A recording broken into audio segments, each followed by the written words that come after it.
नमस्कार दोस्तों। हमारे इस YouTube चैनल अभिव्यक्ति में आपका एक बार पुनः स्वागत है।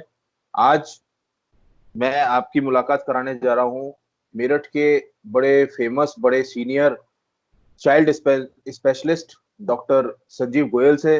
डॉक्टर संजीव गोयल ने केजीएमसी लखनऊ से अपनी पढ़ाई की है और 1997 यानी कि 1997 से लगभग मेरठ में अपना क्लिनिक डॉक्टर साहब चलाते हैं। दोस्तों, जैसा कि हम सभी जानते हैं, हम इस समय लॉकडाउन में हैं। लॉकडाउन 50-55 दिन का ये लॉकडाउन हो गया है और बहुत जल्दी लॉकडाउन खुलने वाला है। अब लॉकडाउन खुलेगा तो उसके बाद में हमारे पास बहुत सारी चुनौतियां हैं। हमारे पास बहुत सारे जितनी भी स्टडीज आ रही हैं, उन सब स्टडीज के हिसाब से ये है कि हमें अपने लाइफस्टाइल में कुछ चेंजेस करने, क्यों ना उसकी तैयारी हम पहले से करके रखें। तो ऐसा ही कुछ मैंने निवेदन किया था कि अब जब लॉकडाउन के बाद में डॉक्टर्स, चिकित्सक अपने क्लिनिक पर दोबारा पहुंचेंगे, तो पेशेंट्स को और डॉक्टर्स को, दोनों ही को, किस किस चीजों का ध्यान रखना है, ऐसी ही कुछ बातचीत करने के लिए आज मैंने निवेदन किया था, रिक्वेस्ट किया था डॉक्टर संजीव गोयल से। मेरे साथ डॉक्टर संजीव गोयल है। सर नमस्कार। नमस्कार हिमांशु जी। सर, कैसा चल रहा है लॉकडाउन? बहुत बढ़िया। एंजॉय कर रहे हैं घर में ही। बहुत दिनों बाद अब इतना तो टाइम मिला है। जी डेफिनेटली बहुत दिन के बाद में इतना समय मिला है, पर क्या अब बोरियत हावी नहीं होने लगी? नहीं नहीं, अगर सिक्योरिटी पॉइंट ऑफ व्यू से देखें तो अपनी जिंदगी और अपने घर वालों की जिंदगी, उनकी सेफ्टी ज्यादा इंपॉर्टेंट है। तो इसलिए जी जितना घर पे रहें, गवर्नमेंट की इंस्ट्रक्शन का पालन करें, ये मुझसे, ये हम सब लोगों की जिम्मेदारी है। जी, बिल्कुल बिल्कुल।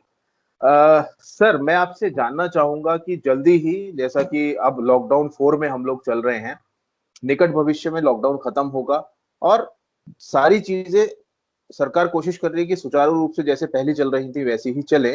तो आप लोग भी अपने क्लिनिक जाना शुरू करोगे, ऐसे में आप लोग किस चीज का ध्यान रखोगे और पेशेंट, उनको किस चीज का ध्यान रखना है? बेसिकली मैं ये आपसे चर्चा करना चाहता हूँ, जानना चाहता हूँ।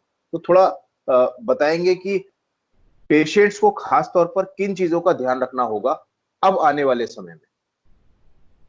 देखिए, एक तो सबसे पहले हम ये बात ख्याल रखें कि जो कोरोना से पहले का टाइम था, वो कोरोना के बाद का टाइम तो बिल्कुल नहीं होने जा रहा है।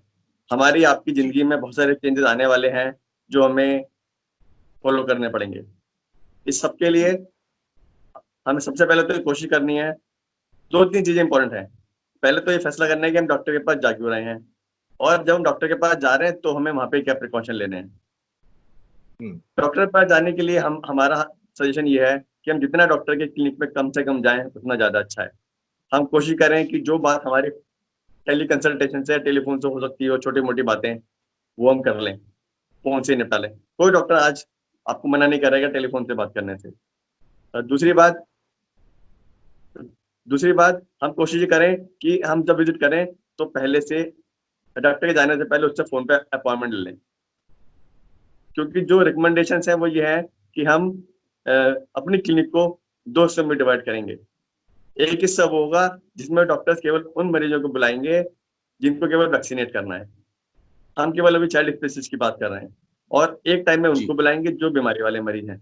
अगर हमारा मरीज ऐसी बीमारी वाला है जिसमें कि हम खाली टेलीफोन से बात कर सकते हैं, हमें डाइट के बारे में पूछना है, हमें पूछना है कि बच्चे ने पॉटी नहीं करी है, या बच्चा में कमजोर दिख रहा है, तो हम कोशिश करें मैक्सिमम बातें फोन से निपटा लें। अगर हमें डॉक्टर के पास जाना ही पड़ रहा है, तो अब दो तरह की चीजें हैं। अगर हम वैक्सीन की बात कर रहे हैं तो हम बेसिकली, हमें डॉक्टर के पास जाना है अपॉइंटमेंट लेके ही, क्योंकि डॉक्टर आपको अपने हिसाब से बताएगा कि आपको उसकी क्लिनिक में कब आना है।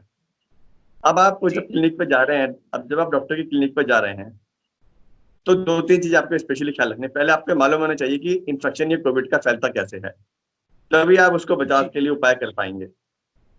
कोविड को जी फैलने के दो तरीके हैं। कोविड फैलने के दो तरीके हैं, एक ड्रॉपलेट से, दूसरा फोमाइट से। ड्रॉपलेट का मतलब है कि जब हम बोलते हैं, खांसते हैं या छींकते हैं, तो हम अपनी लार की छोटी छोटी बूंदें हवा में फैलाते हैं। जी कोई भी बंदा इनके डायरेक्ट कांटेक्ट में आएगा तो वो इन्फेक्शन पकड़ने के चांस रहेंगे।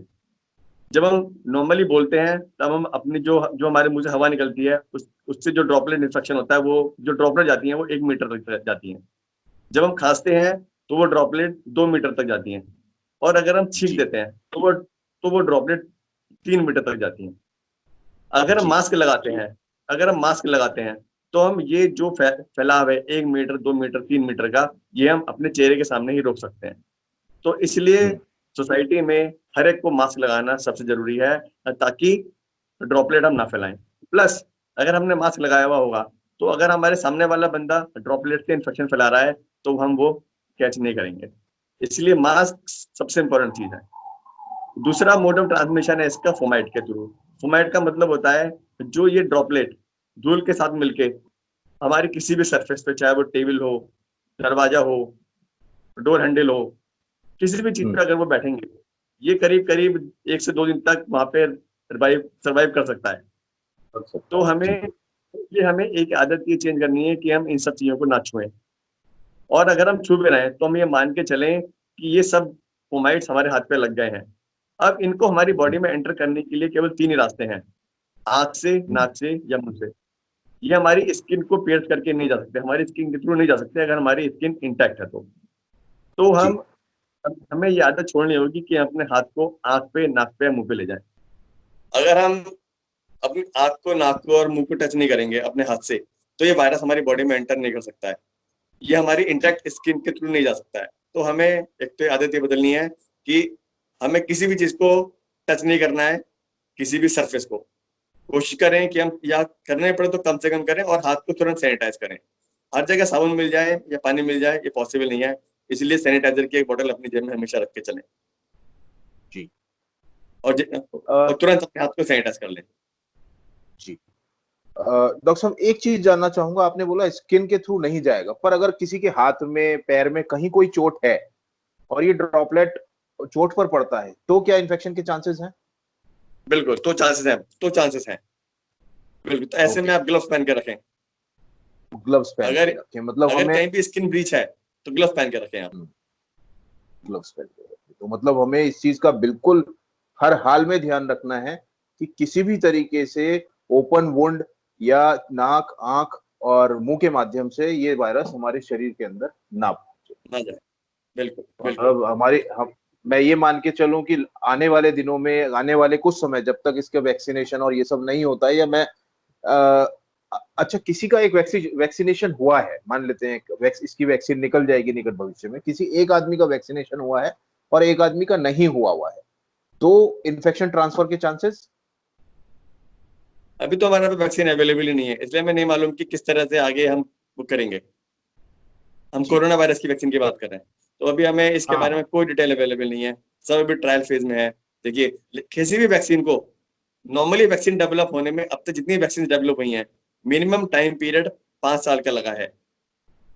तो अगर हम अर्लीस्ट भी माने तो आप मान के चलिए कि 1 साल से पहले हम वैक्सीन नहीं बना सकते। जितनी वैक्सीन अब तक बनी है, जो भी वैक्सीन आई है, उसमें लेटेस्ट पीरियड डेवलपमेंट में, मतलब जो मैक्सिमम टाइम लगा है, मिनिमम टाइम जो लगा है 5 साल लगा है। हम भी कैसे एक्सपेक्ट कर रहे हैं कि इसकी वैक्सीन अगले 1-2 महीने में आ जाएगी? नहीं आ पाएगी। वैक्सीन आने में तो अभी कम से कम 1 साल लगने वाला है। तो इसलिए वैक्सीन अभी हम कोरोना की वैक्सीन की बात नहीं कर सकते। जब तक वैक्सीन नहीं आएगी तब तक हम मान के चलेंगे जब तक हमें नए केस मिल रहे हैं, यानी कि अब सोसाइटी में इन्फेक्शन है। तो मतलब मेजर चेंज जो हमारी लाइफ स्टाइल, हमारे कपड़ों के साथ में एक हिस्सा बन जाएगा, मास्क का बन जाएगा, हमारा सैनिटाइजर का बन जाएगा, और ग्लव्स वगैरह भी हम यूज करें तो ज्यादा अच्छा है। एक चीज, डॉक्टर साहब, एक पेशेंट जब आपके पास में आएगा, क्योंकि आप चाइल्ड स्पेशलिस्ट हैं, आपको बच्चे को छूना भी पड़ता है, मैंने अक्सर, जब मैं आपकी क्लिनिक पर रहा हूं, मैंने आपको एग्जामिन करते हुए देखा है, तो ऐसे में आप लोग किस तरीके से कांटेक्ट करोगे पेशेंट से? देखिए, सबसे पहले तो हमें चाहेंगे जो पेशेंट आ रहा है वो अपनी प्रॉपर हिस्ट्री दे कि वो कंटेनमेंट जोन से तो नहीं आ रहा है, उसकी फैमिली में सब हेल्दी हैं, उसके आसपास, घर के आसपास कोई कोरोना पेशेंट नहीं है, मीन्स वो कंटेनमेंट जोन से नहीं आ रहा है। अगर कंटेनमेंट जोन से नहीं आ रहा है और कोई घर में फीवर की हिस्ट्री नहीं है, कोई सांस फूलने वाली हिस्ट्री नहीं है, तो एक तो उस पॉइंट पे बैरियर लगाना चाहेंगे। दूसरा, जब पेशेंट हमारे सामने आ रहा है तो मास्क लगा के आए सबसे पहले अपॉइंटमेंट ले, ताकि हम उसको, अब हर डॉक्टर हर पेशेंट को टाइम स्लॉट अलॉट करेगा ताकि उस समय पे उसकी क्लिनिक में और कोई वेटिंग ना हो या 1 या 2 वेटिंग हो, जी, मतलब पेशेंट के बीच में गैप होगा। जब वो क्लिनिक पे एंटर करे तो मास्क पहने हुए हो, एंटर करने से पहले सैनिटाइज कर ले अपने हाथों को, और जब एंटर कर रहा हो किसी डॉक्टर के क्लिनिक का हैंडल ना छुए, मीन्स कहीं भी टच ना करे। ये मान के चले कि शायद कहीं वायरस हो अगर, तो वो उसके हाथ पे ना आ जाए। और तो सभी डॉक्टर्स अपने क्लिनिक का प्रॉपर तरीके से सैनिटाइजेशन करेंगे। पूरे उनके पास प्रोटोकॉल्स आ गए हैं कि कैसे उनको अपना क्लिनिक सैनिटाइज करना है, क्या प्रिकॉशन लेने हैं। लेकिन फिर भी आपको अपनी सेफ्टी अपने आप करने के लिए एक तो डॉक्टर की क्लिनिक में ग्लव्स पहन के जाना है, प्रॉपर पहले उसको हिस्ट्री देनी है, प्रॉपर अपॉइंटमेंट लेके जाना है। जब डॉक्टर की क्लिनिक पे एंटर कर रहे हैं तो अपने हाथों को सैनिटाइज कर लें। कोई भी चीज वहां पे कोशिश करें बिल्कुल ना छुएं। डॉक्टर के जी। सामने जाके बैठे, केवल डॉक्टर के सामने जाके बैठे। रिकमेंडेशन ये है कि आप डॉक्टर को अपना कोई भी पेपर ना दें, क्योंकि ना वो छूना चाहेगा अच्छा। डॉक्टर। और डॉक्टर जी। ने अगर छुआ, उसके हाथ में अगर वायरस है, पहले तो डॉक्टर को भी इंस्ट्रक्शन है कि उसको अपने हाथ हर मरीज के बीच में अपनी सारी चीजें सैनिटाइज करनी है। इसीलिए मान के चलेंगे डॉक्टर तो अगर आपको देख रहा है तो उसने पहले से ही सारे प्रिकॉशन ले लिए हैं कि एक से दूसरे मरीज को इन्फेक्शन ना जाए। इसीलिए उसने आपको टाइम स्लॉट दिया है, ताकि एक या दो हर मरीज के बीच में वो अपने स्टेथो, अपने टॉर्च, अपने हाथ को सैनिटाइज कर ले। लेकिन आप भी जब डॉक्टर के पास जाएं तो उसे पर्चे दिखाने की जिद ना करें। उसको पहले फोन में बता दें, या तो या उसको वर्बली बता दें।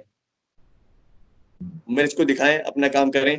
और उसके बाद डॉक्टर आपको जो भी इंस्ट्रक्शन दे कि आपको कैसे बाहर जाना है, किस रास्ते से बाहर जाना है, दवाइयाँ कैसे समझनी है, पर्चा कैसे समझना है, वो सब आपको डॉक्टर वहीं पे बताएगा। क्योंकि हर एक डॉक्टर को, अधिकतर को गवर्नमेंट के द्वारा पूरी इंस्ट्रक्शन आ चुकी है कि कैसे फॉलो करना है। अगर डॉक्टर उसको जी। फॉलो कर रहा है और आप फॉलो कर रहे हैं तो आप सेफ हैं। आप मिनिमल चांसेस हैं कि आप और डॉक्टर के बीच में इस तरह कोई इन्फेक्शन के चांस रहेंगे, क्योंकि डॉक्टर अपना प्रिकॉशन ले रहा है।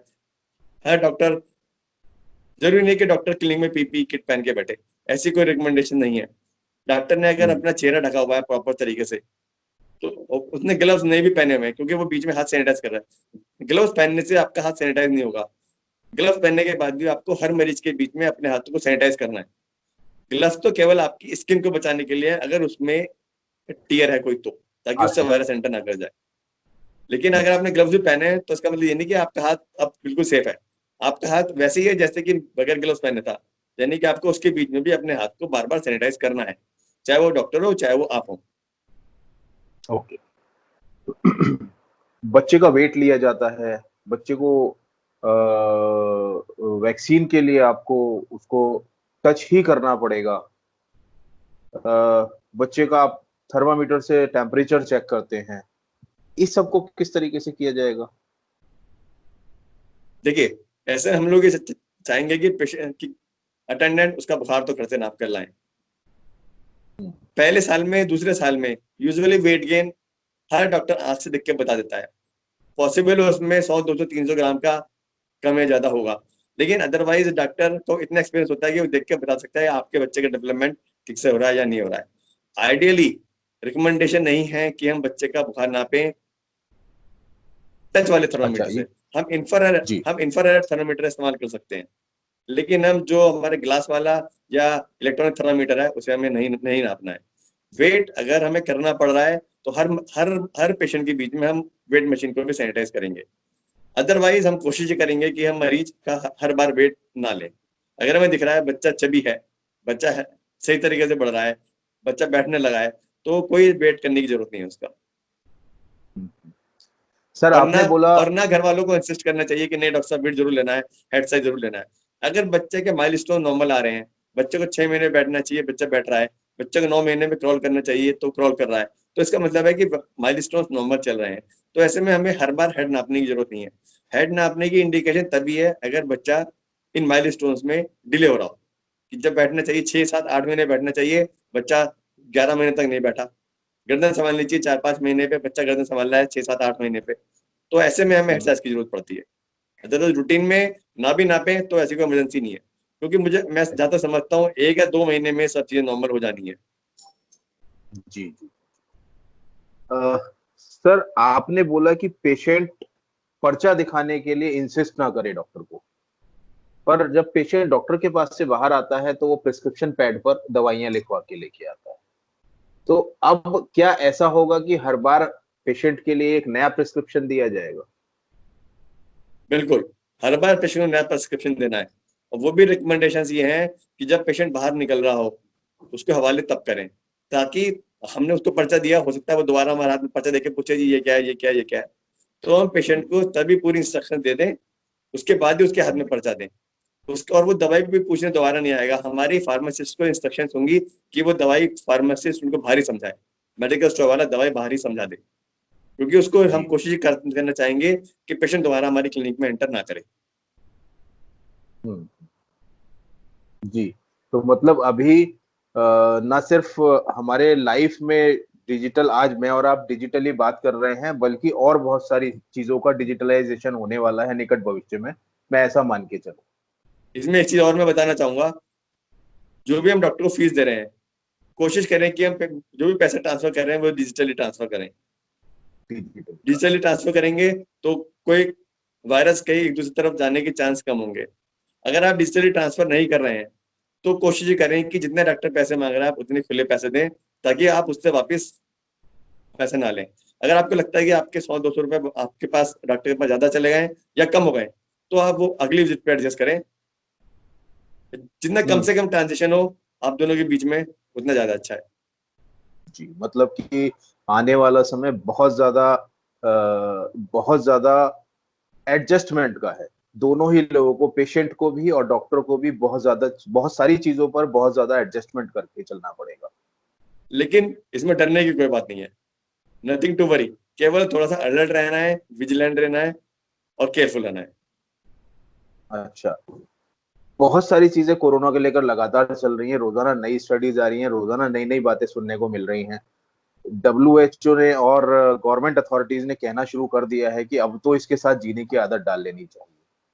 तो एक थ्योरी चल रही है कि जिसको एक बार कोरोना हो गया, अब वो सेफ है, उसको दोबारा नहीं होगा। क्या इस बात में भी सच्चाई है कुछ? देखिए, कोरोना एक ऐसी बीमारी जो बिल्कुल नई है, जिसके बारे में अभी WHO, डॉक्टर्स, समाज अभी कुछ नहीं जानता है। जैसे जैसे कोरोना के बारे में जानकारी बढ़ रही है, रोज रिकमेंडेशन बदल जाती है। अभी हम पहले हम ये कहते थे कि न्यूनेट्स में या जब बच्चा पैदा होता है तो उसको कोरोना नहीं होता, लेकिन एक दो बच्चे भी इधर मिले हैं जो पैदा होने के बाद जिनको कोरोना तुरंत मिला। पॉजिटिव। तो जिस वायरस के बारे में हमें डिटेल मालूम नहीं है, इसलिए हम आज की तारीख में कहें कि 6 दिन बाद क्या होगा, 1 हफ्ते बाद क्या चेंज होगा, ये किसी को नहीं मालूम है। तो इसलिए जो उस समय की इंस्ट्रक्शंस है उसको फॉलो करें, जी। ये कहा जा सकता है केवल। तो दोस्तों, आपने देखा हमारे साथ doctor Sanjeev Goyal, senior child specialist हैं मेरठ के, और कितने अच्छे तरीके से डॉक्टर साहब ने सारी बातें हमें समझाई। डॉक्टर साहब की बात को मानते हुए हमें, जब हम लॉकडाउन के बाद में बाहर जाएंगे, तो ये मान के चलें कि लाइफस्टाइल तो है पर वो नॉर्मल नहीं है, हमें बहुत सारे उसके अंदर चेंजेस करने पड़ेंगे। डॉक्टर साहब ने बहुत अच्छे तरीके से इन सारी बातों को, जो कि हमें जरूरत पड़ने वाली है भविष्य में, उसको समझाया। मैं, जो भी दर्शक इस वीडियो को देख रहे हैं, उन सबकी तरफ से डॉक्टर साहब का बहुत बहुत धन्यवाद देना चाहूंगा। तो मैं अपने, जो भी दर्शक इस वीडियो को देख रहे हैं, मैं उन सभी से निवेदन करना चाहूंगा कि जो बातें, जो अच्छी अच्छी बातें डॉक्टर साहब ने कही, उन सबको अगर आपको पसंद आया, वो सारी बातें आपको अच्छी लगी, तो इस वीडियो के कमेंट में अपनी प्रतिक्रिया जरूर दीजिएगा। इन्हीं शब्दों के साथ डॉक्टर साहब, मैं आपको बहुत बहुत धन्यवाद देना चाहता हूँ। Thank you sir. धन्यवाद, नमस्कार।